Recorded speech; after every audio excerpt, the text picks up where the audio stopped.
All right, so Garden 3 update. I've done harvested and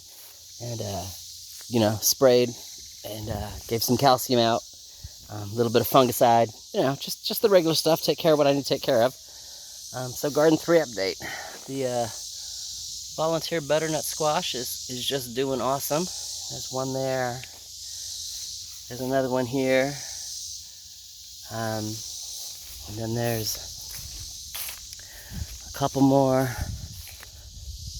there. Zoom in on him really quick without having to walk all the way back there. So, but there's a couple in there. Again, this was a volunteer, so 3 squash off a volunteer is awesome. Having said that, being that I only feed me, that first squash I showed you, that one, yeah, that's going to be like 3 meals. Dinner, lunch, and dinner. It's too big for me.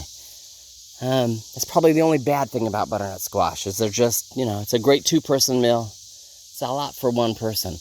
Otherwise, corn. I have more that are going brown. Again, that just means that they're done being pollinated and can be harvested. I don't harvest all of them. They stay fresher on the corn stalk. So I pick like 3 or I pick like 4 at a time. Does that make sense? Not 3 or 4. I pick like 4 at a time. And then I don't. I let them sit there. And like this one here that's light brown, he's not quite black yet. Well, he's still got time to grow. And this side over here, this is the last row that was planted. So I didn't pick anything off of this side. I'm still picking off of the backside. So like that one down there, that's the backside one. And that stuff was planted a week and a half in the house before everything else was planted out here. And I'll finish doing that side before I do anything else. Tomatoes are doing awesome. I will show you a tomato in the house and we'll talk about what the army worms do. But I'll do that in the house. Green peppers are still doing awesome. Zinnias are still doing awesome. Sunflowers are still doing awesome. Gourds are still doing awesome. So this is a basket gourd. Again, right now I can't even put my fingers all the way around it. It's larger than fist size, and they can grow up to 2 feet round. That's why it's called a basket gourd. You can make a basket out of it. These are the Birdhouse Gourds, and it is larger than my hand. It's taller than my fingers. That makes sense. And same thing. You can barely see fingers with the thumb kind of wrapped around it. Don't want to mess with them too much. Same thing here. It's another basket gourd. I don't know. You can. There you go. How's that? It's taller than my hand. Same thing with the finger wrap. I've still got some that are small. There you go. Fingers and hands. But they're doing great. They enjoy the calcium feed. It has made a difference.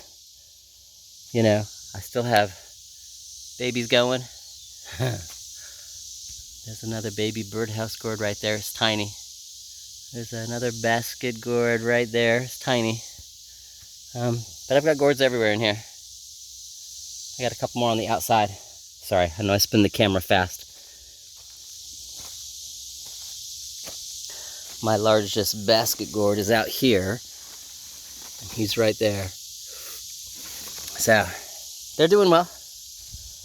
It's another basket gourd, doing well. So on the birdhouse gourds, the ones that are hanging on the inside, that aren't touching the fence, have got a great shape. Ones that happen to touch the fence, got this great long neck curl thing going on. There's one there, and there's one here. Isn't that awesome? All right, so that's Garden 3. I've still got a couple of crookneck squashes that are trying to grow. Again, they've enjoyed the calcium. And those vines that didn't get a vine borer on them are trying to produce. It's just one of those I don't hold my breath. Just because there was vine borer damage and they may or may not produce. Otherwise, we're good. I love the basket. I love his coloring. I hope that stays. Anyway, off to Garden 2. Y'all have an awesome day. and I will talk to you later. All right, welcome to Garden 2.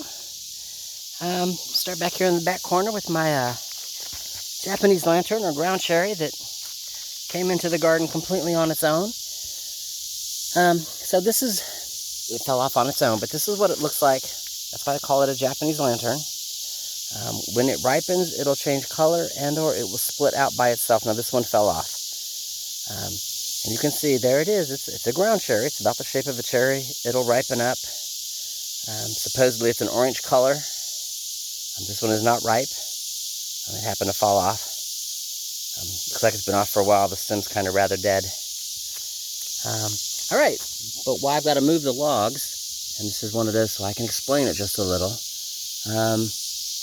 You can see it's growing. All of this that I'm moving is the, let me change hands here without turning the video off here. All right, all of this that I'm moving is the primary branch. And then this one that's left right here is a secondary branch. The secondary branch is a runner off of the first branch. It does not have a taproot. So you've got to dig up the primary with the taproot or everybody dies. So, you know, that's why I said I'm going to have to move my logs to dig him out because I don't want him here. He should be able to move somewhere. Not sure where yet, but he should be able to move up somewhere. Not here with the blueberries or the strawberries, but somewhere. Maybe up where I'm going to put the garlic, maybe. I'm still playing with ideas here. But he should be able to move somewhere because he's a perennial. He'll come back, which means this is the garden he gets to stay in. But you can see where, I don't know, off to the left over here, he is spread out. The primary vine is, or stem is here, and he is just completely spread out that way and this way towards me. But I have to keep his end over here cut so he doesn't interfere with the electric fence. So, you know, I need to move him, give him a couple of feet to spread out in each direction, and then you can tell he's been eaten on. I still have a grasshopper problem over here. He got sprayed with BT today. BT is good for worms. Again, don't ask me to say it. It's long, technical, you know. I'm just not even going to try. Ask your guy at Home Depot or you know, Lowe's or Tractor Supply or whatever. You just need some BT. They'll know what you're talking about. So anyway, he got sprayed. See if we can get the grasshoppers under control. I still get some strawberries. Again, grasshoppers are the problem right now, not slugs, it's grasshoppers. And a grasshopper, when one side of the strawberry starts to go ripe, the grasshopper will start eating it. And they'll only eat the ripe side. And strawberries don't ripen sweet or well on a windowsill like a tomato does. So I've had a grasshopper problem. Now from there, the squash are doing great. You can kind of see there's 3 of them in a row. Again, these are the butternut. That is a regular butternut squash. They're doing awesome. These are my eggplants. And just like last year, they don't take the heat. All the blooms fall off. We've got a little cold snap. It's going to be 87 degrees, but that's cooler than what it has been. And so I've got one bloom again that has not fallen off, which is just craziness because this is what happened last year. I got, you know, two whole eggplants. So there he is. He's kind of hiding out. There he is. Hiding out, one little bloom. Hopefully he gets to get to fruit, you know, and not fall off. This is the variegated squash. Again, it is a butternut squash. He's just a different variety. Can't wait to try him. And my butterfly blue butterfly pea. Again, I don't eat peas. Love to eat the flowers. That's my orcha. I need to go ahead and harvest those. I need to seed save off of them. These are green bean start number 2. You can see where his green beans are just little babies. Just starting, which is a good thing, because I'm pulling great green beans off of this stack over here. Whew. All right, peppers are still doing well. My Asparagus is doing well. It'll still give me a stalk every now and then. I just snack on it out here. Yeah, my jalapeno peppers are great.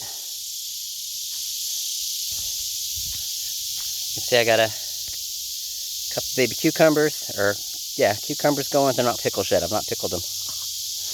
All right, and then yeah, we're back to the butternut squash, the new variety I'm trying. And that's it's a turnip. Again, I do it for greens, not specifically for turnips. So the turnip is huge. It likes it right there. And I pick my greens when I need them. I don't need greens today, though. But anyway, Garden 2 is doing fine. You know, you can see there's stuff in bloom everywhere, just to make sure the pollinators come, you know, every day. Come here and hang out. And they do. Bees are buzzing around, even today on a cloudy, overcast day. All right, I'm going to go in the house, and I'll see you inside, and I'll talk about what we harvested. All right, see you in a few.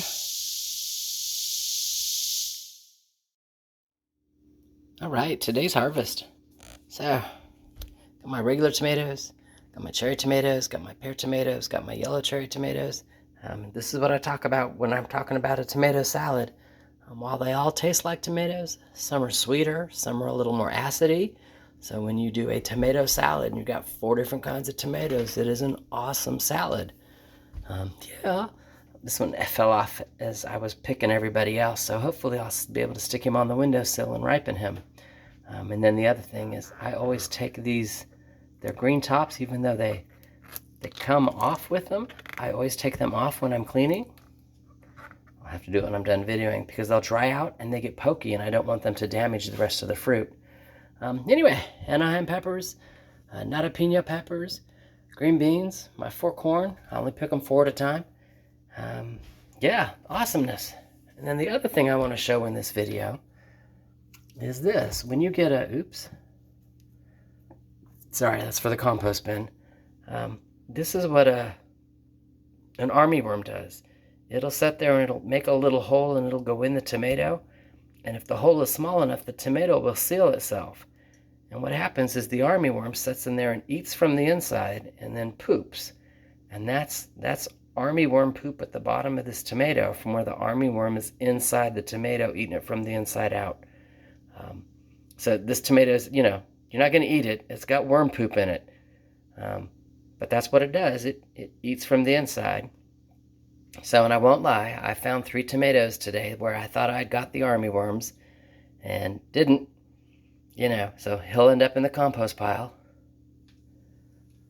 So, but, you know, interesting stuff. That's what causes that.